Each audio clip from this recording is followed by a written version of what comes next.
Hi, Pierre. I'm Dwayne Hey, Hamby with Dwayne. Pathos.com. Hey, Dwayne. How are you? Thank you to have me.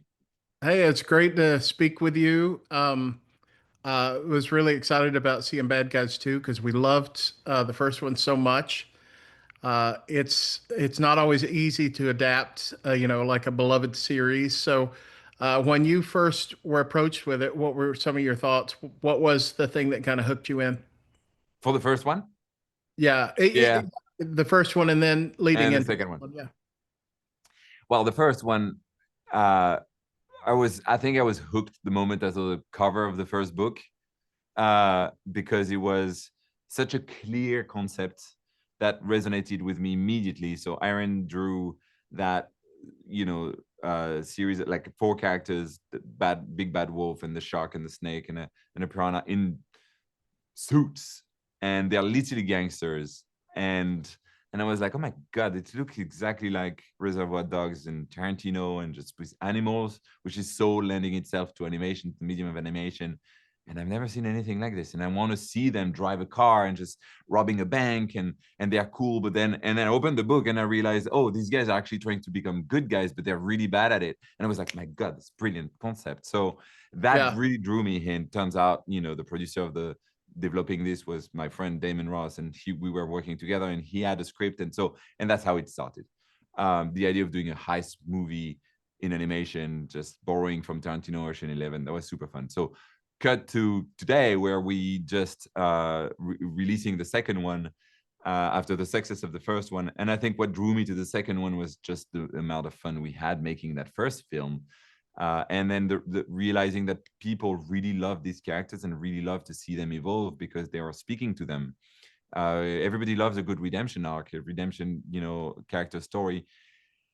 And I think we just wanted to deepen their relationship, deepen who they are, deepen their personalities, and just deepen their stories, really. And then we had in the books, we had all these ideas and material that we could use that were great ideas that we wanted to explore. And so that's how the second one got made. And I think it's, very successfully. It's like it's such a fun ride and such a good continuation to the first film. Absolutely. One of the things I think that's really cool is you mentioned redemption arc. This movie takes place after the redemption arc, but there's still these lingering suspicions with people like, oh, are they really good? And Yeah. they're still trying to shake off their reputations or whatever. And I think it's really significant that the mayor still believes in them. Yes. Even when there's evidence to the contrary, she trusts her instincts. So I think that that's a great message for kids, wouldn't you Yeah. say? Yeah, completely. I mean, to me, and that's what I love about it. It's all about nuances, right? It's not just black and white. It's not just because you're redeemed in the first one, or you think you're redeemed, that everything's gonna go smoothly in the second one. Or your life is not like that. Life takes time, and then Right. you just trust get built and gets destroyed. And I think that's what this movie is exploring a little bit. Yes, second chances, but it's also reinsertion once you've done time in prison. What does that mean? Like, how do you like just go back from spending time for something you've done? Sure, you've done something bad, you spend time in prison, and now you're trying to reinsert a society that doesn't really believe you, trust you, want you.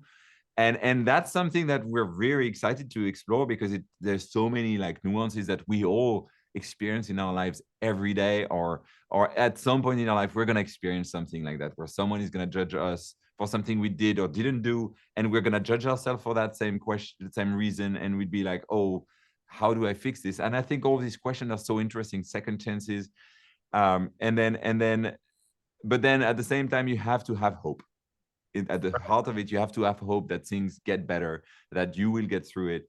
And hope also realize or means that some people will trust who you are deep down. And that's the case with our governor, Diane Foxington. It's the case with ultimately the chief of police as well, the commissioner, who's just like trust them despite all the Yes. evidences that they're guilty, you know? Yes, yes. I just think it's a great message for kids Yeah. to give people second chance to move past stereotypes or whatever, preconceived.